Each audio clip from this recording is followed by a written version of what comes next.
আগামী 21শে আষাঢ় শয়ন একাদশী। এটা তো দেহতত্ত্বের কথা এবং আধ্যাত্মিক চেতনার কথা। না জাগলে আপনার পাল জড় হবে কি করে? আপনি উত্তরগ্রস্ত ওই যে যাবেন, আপনি ওখানে কিছু না করলে আপনি যাবেন কি করে সংসারে? সবাই তাকান। কি বললাম? মানধাত্তা নামে সূর্য বংশের একজন রাজা ছিল। সেই রাজা প্রজাদেরকে খুব ভালোবাসতো নিজের সন্তানের মতো। এরকম রাজার দরকার পৃথিবীতে, ভারতবর্ষে প্রত্যেকটি দেশে, যে সন্তান প্রজাকে সন্তান রূপে ভালোবাসবে, সন্তান রূপে ভালোবাসতো। খুব আনন্দের দিন কাটছিল রাজ্য সভার, রাজা এবং প্রজার। হঠাৎ একদিন 3 বছর ধরে দুর্ভিক্ষ হয়ে গেল, বৃষ্টি হচ্ছে না। প্রজারা কাঁদতে কাঁদতে রাজাকে বলছে, রাজা মশাই, আমরা তো আপনার সন্তানের মতো, যদি এভাবে দুর্ভিক্ষ হয় আমরা ছেলে মেয়ে নিয়ে না খেয়ে মরে যাবো, কি হবে এখন? রাজা মানধাত্তা খুব আধ্যাত্মিক চেতনার মানুষ ছিলেন। তিনি বললেন, এক কাজ করো। বলে কি?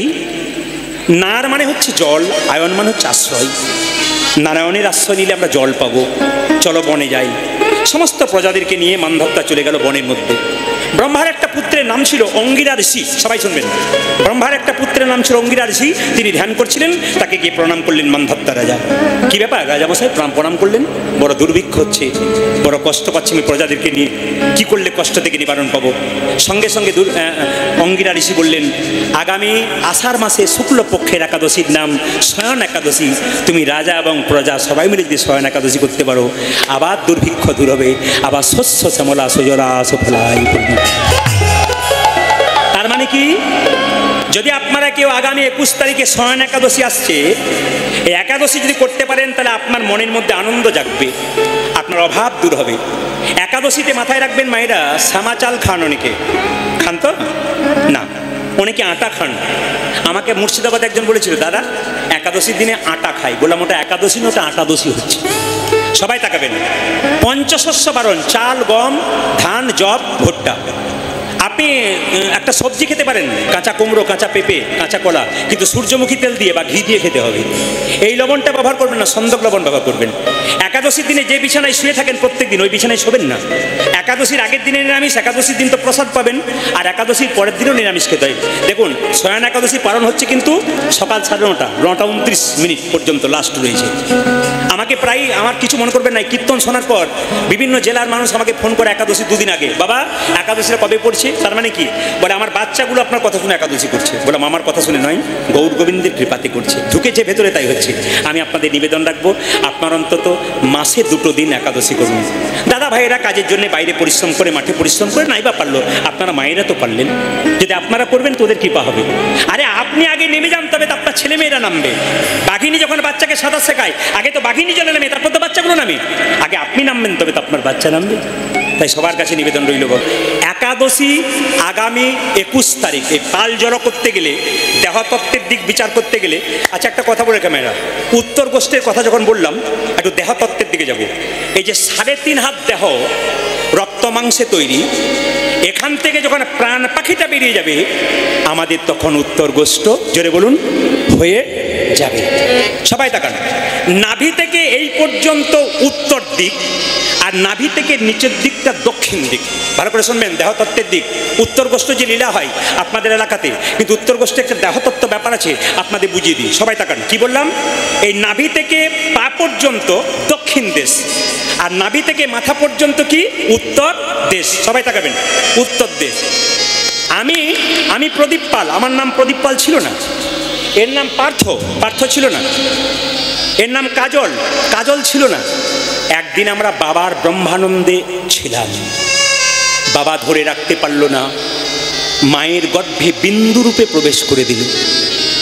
আমরা গেলাম মায়ের গর্ভে, 10 মাস 10 দিন রইতে পারলাম না, মা রাখতে পারল না। পৃথিবীতে চলে এলাম, সংসার করলাম, আবার সময় হলো, উত্তর দিকে চলে গেলাম। এ হচ্ছে উত্তর গোষ্ঠের দেহতত্ত্বের কথা। মায়েরা এসেছে যখন পৃথিবীতে, সবাইকে বলবো, শুনলে চমকে যাবেন। আমি যখন প্রথম কীর্তন করতাম, কলেজে পড়তে করতাম, এদেরকে বলতাম প্রথম বাসে চলে যাও। ঝাড়খণ্ডে প্রচুর গ্রাম থাকতো, তোমরা প্রথম বাসে চলে যাবে, সেকেন্ড বাসে যাবো, ক্লাস করে যাবো। কীর্তন করে যখন ফিরতাম, সিট পেতাম না, এমন হতো। প্রচুর ভিড়, ছোট ছোট গাড়ি, ঝাড়খণ্ডে খুব ছোট ছোট গাড়ি। আমার তখন প্রথম কীর্তন, আমার মনে পড়ে। তো সবাই লক্ষ্য করুন, প্রচুর বাসে ভিড়, সিট পাইনি। একজনকে বললাম, দাদা কোথায় নামবেন? এই পাশেই নেমে যাবো, আপনি বসে যাবেন। বেশ, আমার পাশে একজন মাস্টারমশাই দাঁড়িয়ে আছেন, এ খোলটা নিয়ে দাঁড়িয়ে আছে, শ্রীখোলটা, একে বলছে যেই না গাড়িটা ব্রেক দিচ্ছে আর শ্রীখোলটা লাগছে, আর মাস্টারমশাই কি করছে দেখুন, ও দাদা দাদা, আমার দাদা কি হলো, ঢোলটা সরান। হাসি নয়, লজ্জা। হিন্দু সনাতন ধর্মের সবচাইতে লজ্জা হলো এইটা, একজন শিক্ষিত লোক খোলকে ঢোল বলে। এর জন্য ঘৃণা হওয়া দরকার। শুধু MA BA পাস করলে ভাগবত জ্ঞান হয় না, শুধু MA BA পাস করলে ভগবানের নাম করা যায় না, তার চৈতন্যের দরকার আছে। আমি অ্যাপেলো চেন্নাই চিকিৎসা করাতে গিয়েছিলাম, যাকে চিকিৎসা করাচ্ছিলাম তার নাম জোসেফ ভিটাচিন, খ্রিস্টান ডাক্তার। টেবিলের মধ্যে যীশু খ্রিস্টের ছবি রেখেছেন। চিকিৎসা করবার আগে দেখলাম যীশু খ্রিস্টের চরণে ফুল দিলেন, গলায় মালা দিলেন। বললাম এনাকে কি করছেন? বলছে উনিই তো সব। একজন লন্ডন ফেরত ডাক্তার, আমেরিকা ফেরত ডাক্তার, সে ভগবানের চরণে প্রথমে ফুল দেয়, তারপর চিকিৎসা করে। আর সবচাইতে লজ্জার ব্যাপার, আমাদের সমাজে MA BA পাস করলে আর হরিবোল বলতে কত লজ্জা করে, প্রেস্টিজ পাংচার হয়ে যাবে। হাসি নয়, হাসি নয়, হিন্দু সনাতন ধর্মের সবচাইতে বড় লজ্জা, হাসি নয়। এর জন্য লজ্জা হওয়া দরকার আমাদের। আমরা কোন জায়গায় যাচ্ছি? একাদশী করতে পারি না। মায়েরা যেই না শিকলটাকে এরকম করে দিয়েছে, আমার রাগ ধরে গেছে। তখন তারও কম বয়স ছিল, কলেজে পড়ছিলাম, বিয়ে পড়ছিলাম। যেই না এরকম করে দিয়েছে, ও দাদা, আমার দাদা ওটা ওটা খোল, ওটা ঢোল নয়, ওটা খোল। সে যাই হোক, রাত জেগে গান করবেন আর ঢোলটা নিয়ে আমার গায়ে ঢেলে পড়বেন। আমার দাদা, এই ঢোলটা একদিন আপনার কাজে লেগে যাবে। ওটা আমার বিয়ে হয়ে গেছে, আর লাগবে না। আর একটা বিয়ে তোমার বাকি আছে, আছে না? জোরে বলুন, আছে না? চুপ করে থাকবেন না, বলবেন একটা বিয়ে বাকি আছে না? কোন বিয়েটা? বলো হরি হরিব, বলো হরি হরিব, বলো হরি হরিব। আমি যদি একবার এই লাইনে হাঁটতে শুরু করি, তাহলে আপনাদের মনে হবে রাত্রি 12টা হলেও অসুবিধা নেই, কিন্তু হাঁটতে গেলে পার্টি আছে কিছু, ওই জন্য হাঁটছি না, লাইনে হাঁটছি। সবাই তাকাবেন। আবার দেখবেন, আমাকে হিন্দু সনাতন ধর্মকে রক্ষা করার জন্য মহাপ্রভু অনেক কিছু করেছিলেন। আমাদের দেখুন, শিল প্রভুপাদ মিষ্টির দোকান করেছিলেন, হরিবোল মিষ্টি, শ্রীকৃষ্ণ মিষ্টি, গৌরাঙ্গ মিষ্টি। সবাই যেত আর বলতো একটা গৌরাঙ্গ মিষ্টি দিন তো, তার গৌরাঙ্গের নাম করা হয়ে গেল। একটা হরিবোল মিষ্টি দিন তো, মানে হরি। কত কায়দা করে হরিবোল বলিয়ে নিয়েছেন তারা। আমরা কি করলাম? ঠিক, আমরা শিখলটাকে ঢোল বলে দিলাম। আবার দেখবেন, আগে বাড়িতে দরজাতে লেখা থাকতো সুস্বাগতম। জোরে বলুন, হ্যাঁ না না? তারপর একটু বাংলা থেকে ইংরেজি শিখলাম, লিখলাম ওয়েলকাম। তারপর আবার বড় করে লিখলাম কুকুর হইতে সাবধান। বড় হলাম তখন লিখলাম। কিছু মনে করবেন না, আপনাদের মুর্শিদাবাদে একটা বাড়িতে কীর্তন করতে গেছি, মানে বাসা গেছি, ওর বাড়িতে লেখা আছে সাবধান ভেতরে কুকুর। আমাকে বলছে দাদা, যারা ভেতরে আছে তারা সবাই কুকুর। বলে চুপ কর, বলে কেন? একটি কুকুর, বাকি সব মানুষ, সব মানুষ। আবার আবার আপনাদের এই এলাকাতে কিছু মনে করবেন না, আমি জায়গাটার নাম বলবো না, ক্যামেরা হচ্ছে। এক জায়গাতে বাড়িতে বাসা দিয়েছে, ওনার বাড়ির দরজার উপরে রাধাকৃষ্ণের মূর্তি এঁকেছে, মূর্তি তৈরি করেছে। নি বলছে প্রদীপ বাবু, এটি আমার বাড়ি। বললাম বাহ, দেখছেন তো, দরজা ঢুকতে রাধাকৃষ্ণের মূর্তি তৈরি করে দিলাম, কোনো অসুবিধা নেই। বললাম কোনো অসুবিধা নেই। আমার দাদা একটা কথা জিজ্ঞেস করেছিল, বলে কি, যখন প্রচণ্ড ধুলো, বালি, ঝড়, পাথর হয়, আপনি কোথায় থাকেন? বলে আমি ঘরের ভেতরে দরজা বন্ধ করে থাকি। আর রাধা গোবিন্দ কোথায় থাকে? বলে বাইরে থাকি। বাইরে থাকে, যত ঝড় ঝঞ্ঝা সব রাধারানী পাক। কত নিচে নামছি আর কত নিচে নামবো। নিজে তখন বজ্রপাত হচ্ছে, বৃষ্টি হচ্ছে, শিলাবৃষ্টি হচ্ছে, তখন দরজা বন্ধ করে ভেতরে রয়েছেন। আর রাধা গোবিন্দকে আপনি দরজার সামনে মূর্তি করে রেখেছেন। যত পাথর, যত জল, সব রাধা গোবিন্দ খাক নাকি? আর কত নিচে নামবেন? আপনাদেরকে আর বেশি খুলবো না, ছোট ছোট করে দিয়ে যাব। সবার কাছে নিবেদন রইল। আচ্ছা, কিছু মনে করবেন না, আস্তে। কারা কারা ঘর যাবেন হাত তুলুন তো। কেউ যাবেন না? ঘর বলতে যে ঘরটা তৈরি করেছেন, আমি ওই ঘরের কথা বলি নাই। আসল ঘরে যেতে হবে। জীবনে 3 বার বাঁশি বাজে, একবার কালার বাঁশি, একবার কলের বাঁশি, আর একবার কালের বাঁশি, একবার কালের বাঁশি। যদি বৃন্দাবনে কৃষ্ণ বাঁশি বাজাই, তবে রাধা রানী আর ঘরে থাকতে পারে না, পাগলিনীর মতো ছুটে যায়। হে গোবিন্দ তোমার চরণ পাব, চরণ পাব বলে। কিন্তু কালের বাঁশি যদি, কালের বাঁশি যদি কারো জীবনে একবার বেজে যায়, এ সংসার ছেড়ে চিরকালের জন্যে চলে যেতে। মায়েরা এই দিয়ে তাকাবেন। আচ্ছা আপনারা বলুন তো, দেহটা মরে না আত্মা মরে? জোরে বলবেন দেখি আপনারা কেমন কীর্তন শুনছেন, জোরে বলুন। হ্যাঁ, উত্তর দিলে বুঝবো আপনারা বুঝছেন, আর উত্তর না দিলে শুধু হ্যাঁ আর এমনি করলে বুঝবো যে হ্যাঁ বুঝছেন না। দেহ মরে না আত্মা মরে? উত্তর আগস্ট মানে গোটাটাই দেহতত্ত্বের কথা। দেহটা মরে, আত্মা মরে না। বাসাংসি জীর্ণানি যথা বিহায় নবানি ঘৃণাতি নরহ পরাণী তথা শরীরানি বিহায় জীর্ণান্নানি সংজাতি নবানি দেহি। একবারে বাসাংসি জীর্ণানি যথা বিহায় নবানি ঘৃণাতি নরহ পরাণী তথা শরীরানি বিহায় জীর্ণান্নানি সংজাতি নবানি দেহি। এইদিকে যে কাপড়টা আপনারা পরেছেন, যেটা আমি পরেছি, ওটা জীর্ণ হয়ে গেলে কাপড়টা ছেড়ে নতুন কাপড় পরব। আমাদের দেহ থেকে জীর্ণ দেহ হয়ে গেলে আত্মা কোথায় যায়? নতুন দেহ ধারণ করে। প্রশ্ন করবেন, প্রদীপ বাবু যেদিন আপনি মারা যাবেন আপনার আত্মা কোথায় যাবে? আপনারা কীর্তন শুনতে এসছেন, আপনারা মারা গেলে আপনার আত্মা কোথায় যাবে? শাস্ত্র বলছে পুষ্পের গন্ধ যেমন বাতাসে ছড়ায়, মানুষের কর্মফল আত্মার সঙ্গে সঙ্গেই চলে যায়। মানুষকুলে জন্ম নিয়ে কেউ যদি মানুষের মতো কর্ম করে তবে সে মানুষ হয়, মানুষকুলে জন্মগ্রহণ করে কেউ যদি পশুর মতো কর্ম করে সে পশু হয়, আর মানুষকুলে জন্মগ্রহণ করে কেউ যদি মহামানবের মতো কর্ম করে তবে তার দ্বিতীয় জন্ম হয় না, তার গরু গোবিন্দের চরণ। আস্তে আস্তে যে ধানকে সেদ্ধ করে মাঠে ছড়ানো হয়, যে ধানকে সেদ্ধ করে মাঠে ছড়ানো হয় তার যেমন দ্বিতীয় গাছ হয় না, যে দেহ হরিনামে সিদ্ধ হয়ে যায় তার দ্বিতীয় জন্ম হয় না, তার গৌর গোবিন্দের চরণ প্রাপ্ত হয়। কত সুন্দর ব্যাখ্যা আছে দেখুন। দেখুন জগৎ আমি, মানুষ মরে গেলে তাকে দেখলেই বুঝবেন উনি স্বর্গে গেলেন না নরকে গেলেন। দুটো, এই যে আপনাদের এখানে কীর্তন হচ্ছে কিছু মনে করবেন না, এই গ্রামে যদি কেউ মারা যায় আগামীতে, তাকে দেখলেই বুঝতে পারবেন উনি স্বর্গে যাচ্ছে নরকে যাচ্ছে। কে বলছে? মায়েরা বলছে জগৎ আমি, ডক্টর শিশির কুমার ঘোষ। জগৎ আমিতে কি বলছেন? তিনি বলছেন যে মানুষ মারা গেলে তাকে দেখলেই বুঝবেন তিনি যাচ্ছেন স্বর্গে না নরকে। যেমন ধরবেন কেউ মারা গেছে, মৃত্যুর সময় যখন দেখবেন কেউ যদি কিছু মনে করবেন না, খুব বিভৎস মুখটা হয়ে যায়, বিকৃত হয়ে যায়, মায়েরা বলে না, বাবা মরাটা দেখতে গিয়েছিলাম গো, 3 দিন ভয়ে ঘুম হয় নাই, খালি মুখটা মনে পড়ছে, জানবেন ইনি যাচ্ছেন নরকে। আপনার মৃত্যুর পর যদি মনে হয়, আপনি বলবেন দেখতে গিয়েছিলাম যেন ঘুমাচ্ছে মরে নাই, জানবেন ইনি যাচ্ছেন স্বর্গে। কর্ম ভালো করো, তোমার মৃত্যুর সময় তোমার মুখটা মনে হবে তুমি ঘুমাচ্ছ।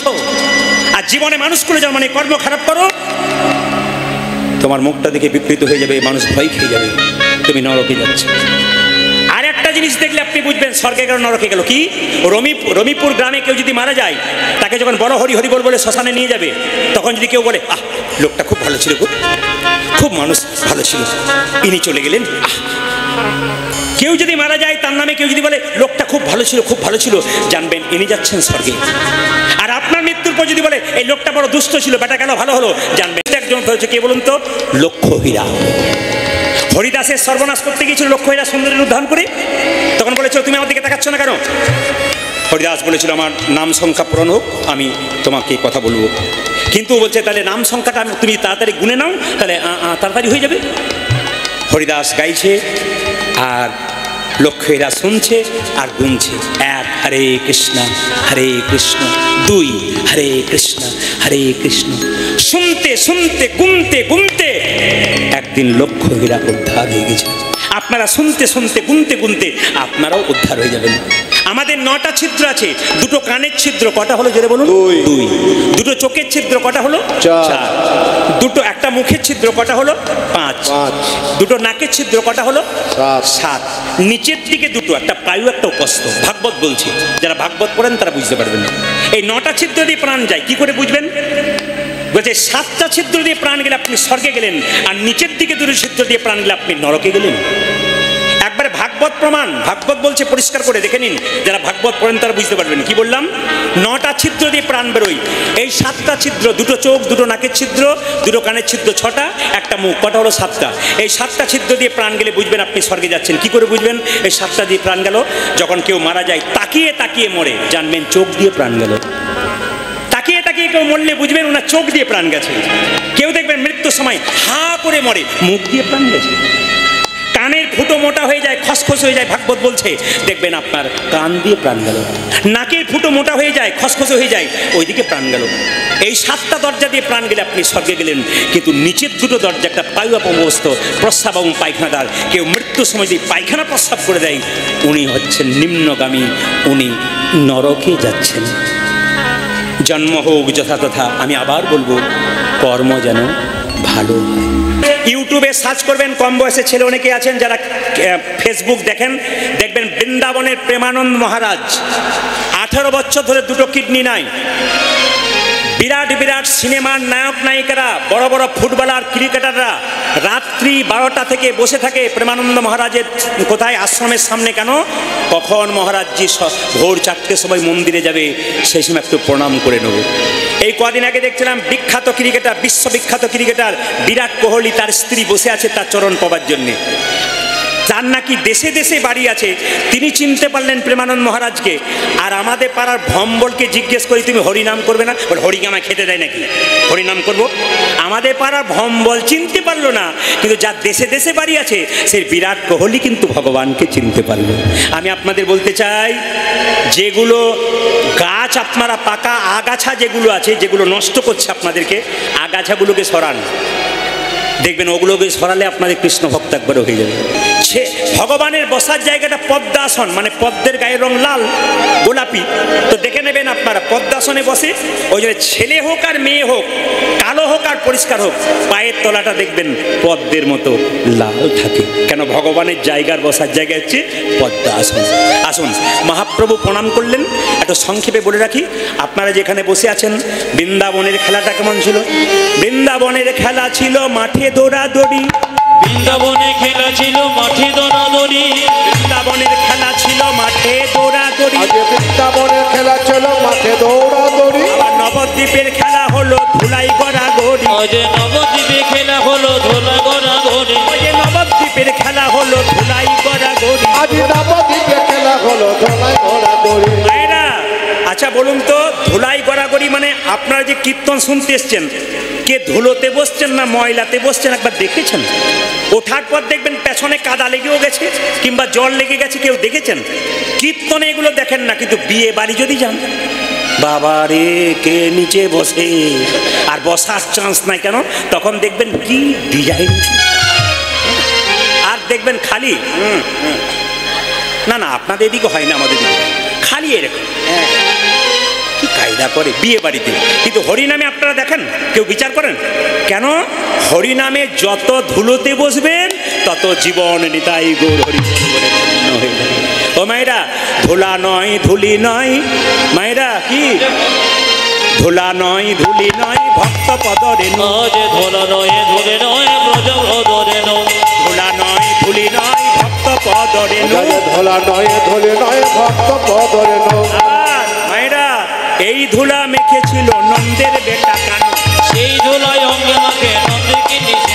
ও যে এই ধুলা মেখেছিল নন্দের বেটা কানু। আজ এই ধুলা মেখেছিল নন্দের বেটা কানু। ভগবান কৃষ্ণ এই ধুলো মেখেছিল কেন? সে জানে ভক্ত আমার চরণ ধুলি নেয়, আমি তো ভক্তের চরণ ধুলি নি না, তাই ভক্তের চরণ ধুলি মাখবার জন্য চেষ্টা করে। একটা আপনাদের বলে যাই, সবাই বলুন রাধা রানী কি, শ্যাম সুন্দর কি, এবং ভক্তি ভরে উলুধ্বনি দিন সবাই মিলে।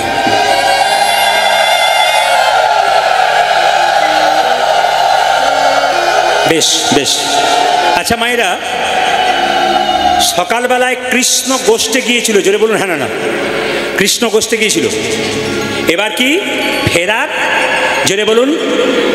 যেটা সকালবেলায় গেছে ওটার নাম সাজানো গোষ্ঠ, আর যেটা আসছে সেটা ফেরত গোষ্ঠ।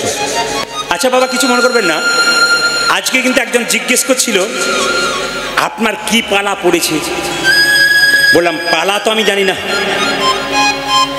বাবা, বয়স্ক বাবারা যারা আছেন গান শুনবেন, আমি পালা জানি না। উনি বললেন পালা জানেন না? বললাম না। কেন? বললাম নাটকের পালা হয়, যাত্রার পালা হয়, কীর্তনের কোনোদিন পালা জোরে বলুন হয় না। যারা কম বয়সে ভাইয়েরা আছেন তাদেরকে বলবো, কোনো মানুষকে বা কোনো কীর্তনিয়াকে জিজ্ঞেস করবে না যে আজকে কী পালা হবে, তাহলে আজকে লীলা কী হবে, বিষয় কী হবে, পোস্টারে দেখতে পাবেন আপনারা, তবু জিজ্ঞেস করবেন। কি বললাম মায়েরা? কি লীলা হবে। বাবা বস। পালা কটা?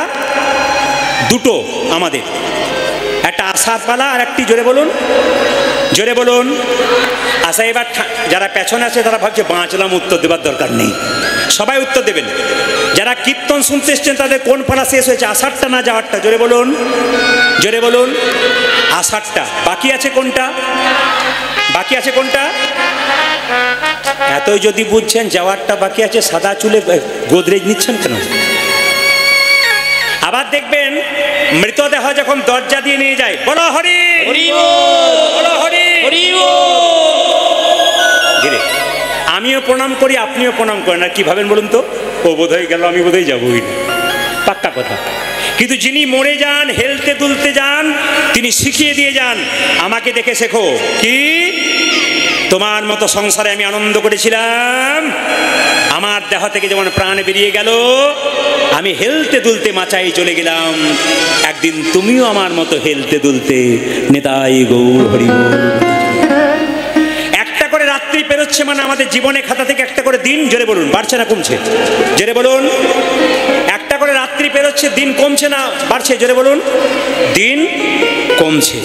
তাহলে একটা করে রাত্রি পেরোচ্ছে মায়েরা বাবারা। কীর্তন শুনতে এসছেন, বাড়ি ফিরে যাবেন গ্যারান্টি নাই। রাত্রিবেলায় শুলে সকালবেলায় চোখ খুলবেন, তবে আপনার সকাল হবে। যদি ভুল করে কেউ চোখ না খোলেন, আপনার জীবনে পরকাল হোক। এইদিকে ট্রেন আসবার সময় সিগন্যাল দেয়, আমরা জানতে পারি ট্রেন আসে। মৃত্যু আসবার সময় কোনো সিগন্যাল দেয় না, যে কোনো সময় আসতে পারে। আজকে লীলার নাম কি? উত্তরা গোষ্ঠ।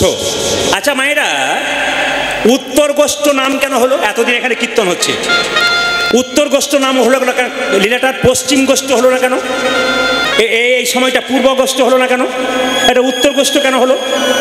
যারা গান বাজনা শোনেন তারা শুনে নেবেন। উত্তর গোষ্ঠ কেন হলো না? কৃষ্ণ সকালবেলায় গোচারণে গিয়েছিল, বাড়ি ফেরার সময় নন্দরাজার বাড়িটা উত্তর দিকে পড়তো, এই জন্যে লীলাটার নাম উত্তর গোষ্ঠ। কি বললাম? কৃষ্ণ সকালবেলায় গোচারণে গেছে, যখন বাড়ি ফিরছে এই সময়, তখন কিন্তু উত্তর দিক হচ্ছে উত্তর গোষ্ঠ। আমাদের কেউ মারা গেলে তার মাথাটা কোন দিকে রাখা হয়? পূর্ব দিকে না পশ্চিম দিকে? জোরে বলুন, কোন দিকে? জোরে বলুন। উত্তর দিকে। মুসলিম ভাইদের সঙ্গে এক জায়গায় আমাদের খুব মিল আছে। ওদের কেউ মারা গেলে উত্তর দিকে মাথা করা হয়, আমাদের কেউ মারা গেলে উত্তর দিকে মাথা করা হয়। আসুন, উত্তর গোষ্ঠ মানে কি? আমরা এসেছি পৃথিবীতে মায়ের কোলে, দুপুরবেলায় সংসার করছি, আবার যখন সময় হবে তখন চলে যাব। ভগবান আজকে খেলা করছে, আজও খেলো তো। ভগবান খেলা করছেন মাঠে। কিভাবে খেলা করছে? আজও খেলো তো, আজও খেলো তো, আজও খেলো তো, আজও খেলো তো, খেলো তো, আজও খেলো তো, ওই যাজো খেলো তো, যাজো খেলো তো, খেলো তো রাম সুন্দর শ্যাম।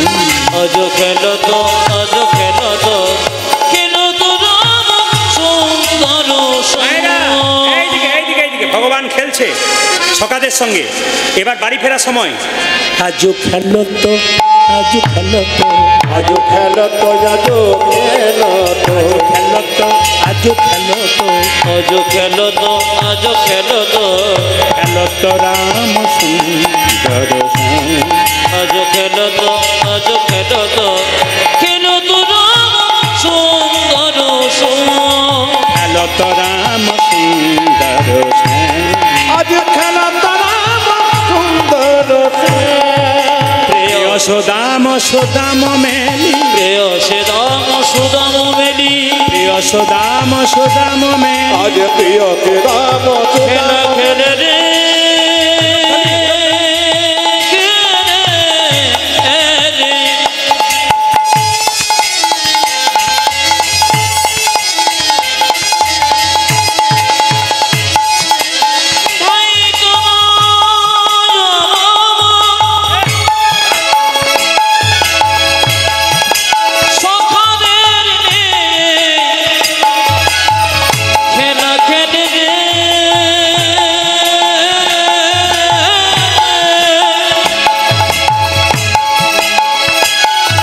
কানাই আমার খেলা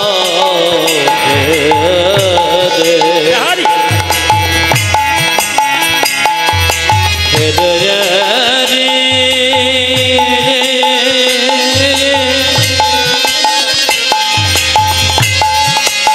আনন্দে খেলা খেলে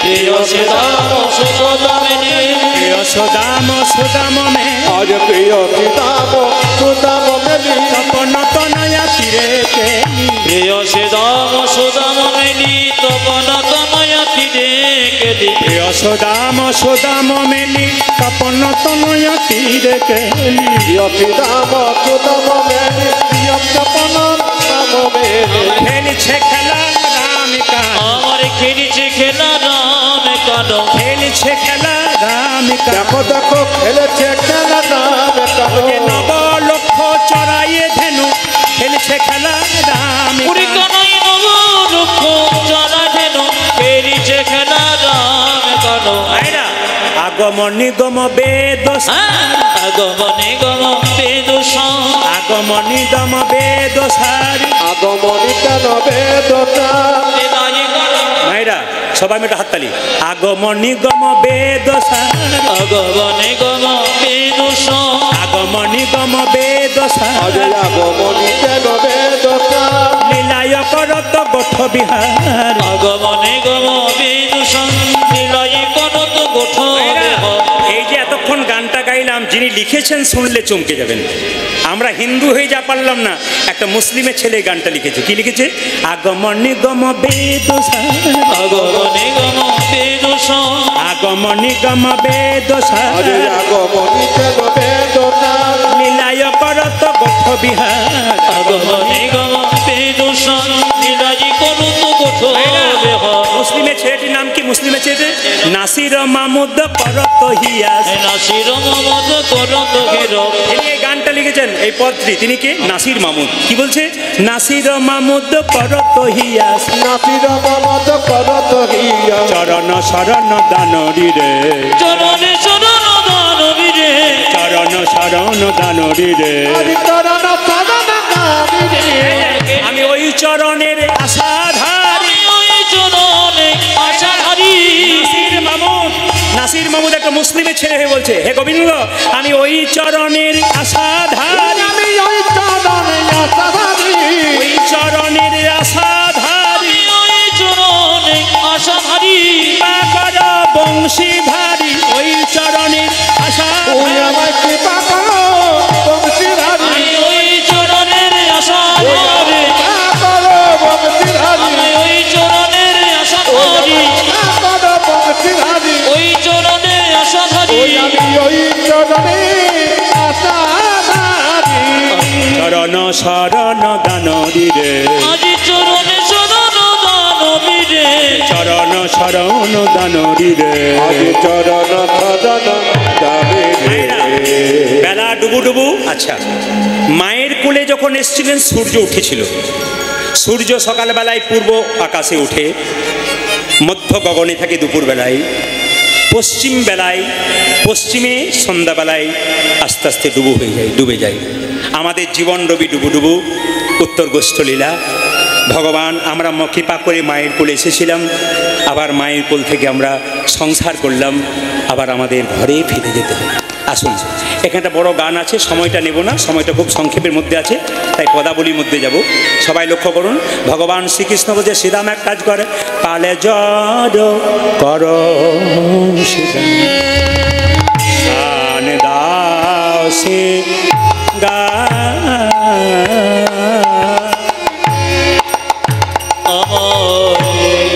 পরে জড় কর উলুধ্বনি দেন মা উলুধ্বনি দেন পরে জড়ব কর সে আরে বল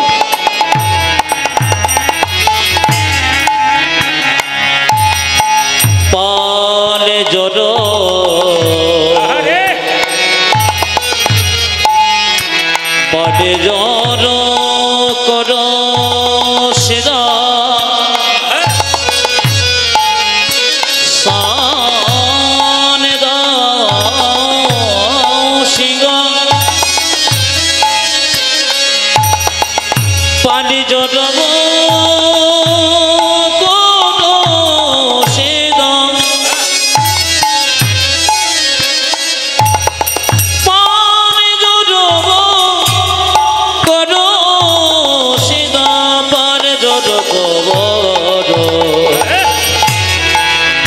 পারে জর কর পারে জর কর সে পারে জর কর সে সানে দাও সে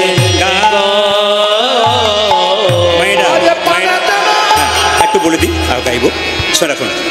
আমাদের শরীরে পালকে কাম ক্রোধ লোভ মোহ মদ মাৎসর্য, যার ভেতরে রাগ আছে, হিংসা আছে, বিবাদ আছে, আমি তাকে বলবো গোবিন্দ চরণে পড়ে বলুন, প্রভু আমার সমস্ত কিছু তুমি গ্রহণ করে নাও।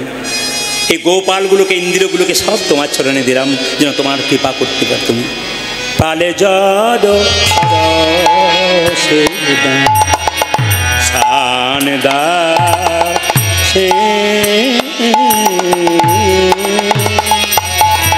আজ পালে জানা কানাচিদা আজ থানে দাসি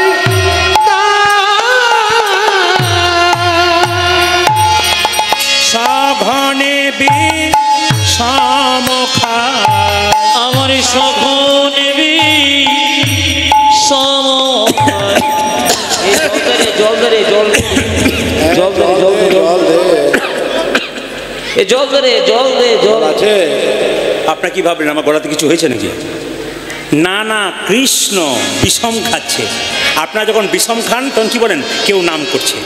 কিন্তু যারা ডাক্তারি পড়ছে বা ডাক্তারি ভাষায় বলছে শ্বাসনালীটা আমাদের একটু রুদ্ধ হয়ে যায়, তাই আমাদের এরকম হয়। কিন্তু আমাদের মা কাকিমারা প্রাচীন লোকেরা বলে যখন একটু বিষম খাই কেউ নাম করছে।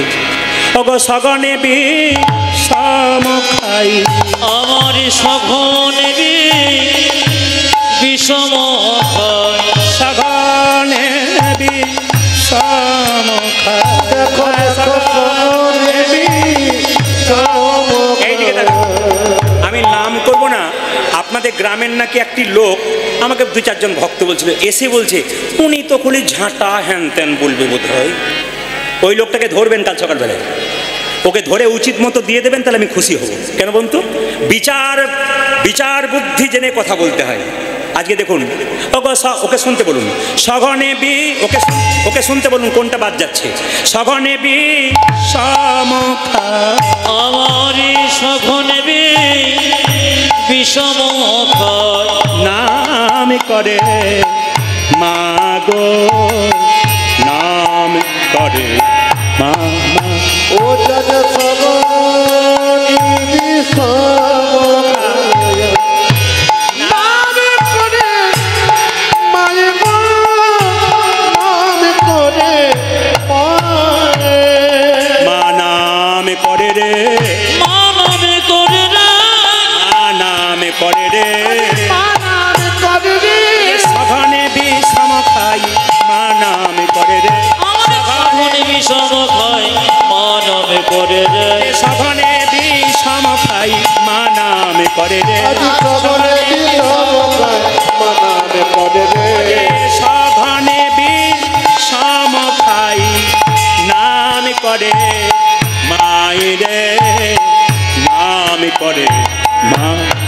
আমার সঘনে বি বিষম খাই নামে করে মা গো, নামে করে মা।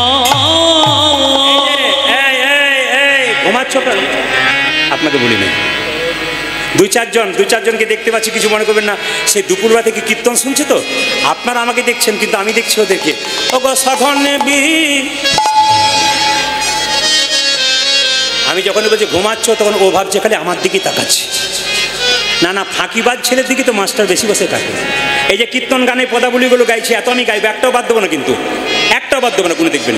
কিন্তু একটাও পদ কিন্তু এরা সহজে দেবে না, একটাও পদাবলী সঙ্গে দেবে না। আপনার কীর্তনে শুধু কথাগুলো শুনবেন, ভাববেন তাহলে ইনি কথাই বলেন। এই যে ভুলগুলো যেগুলো করে বেড়াচ্ছে, ওদেরকে বোঝান। আমি এটা বলতে চাইছি, ওদেরকে বুঝতে শেখান। কি মায়েরা, আজি গোঠে আমাদের বিলম্ব দেখিয়া, ওই যে আজ গোছে আমাদের বিলম্ব দেখিয়া, আজ গোঠে আমাদের বিলম্ব দেখিয়া, আজ যাজ কোটি আমাদের বিলম্ব দেখিয়া, কাঁদে বুঝি কাঁদে মাতা, আমার কাঁধে বুঝি কানে মাতা, কাঁদে বুঝি কাঁদে মাতা, দেখো দেখো বুঝি কাঁদে মাতা, আমার পথ পানে চাইয়া গো, পথ পানে ওই দেখ কাঁধে বুঝি কানে মাতা, পথ পানে চাইয়া গো, পথ পানে চাইয়া গো। এইদিকে তাকাবেন, এইদিকে।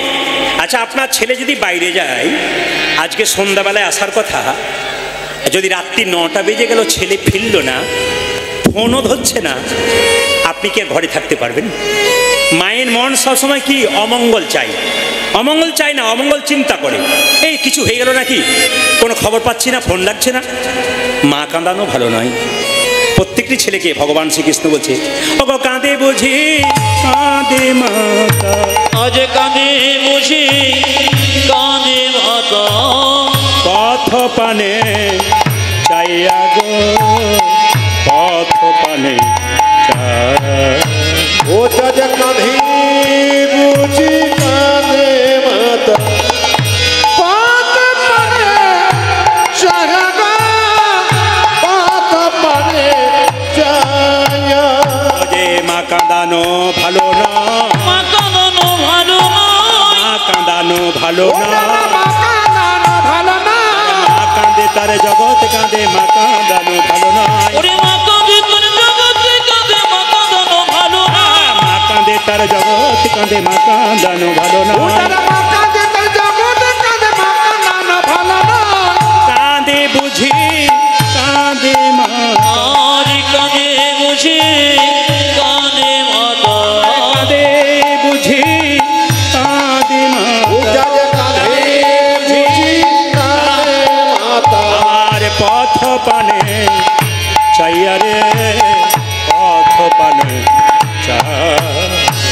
আজ কাঁদে বুঝি কানে মাতা, পথ পানে চাইয়া গো, পথ পানে চাইয়া গো।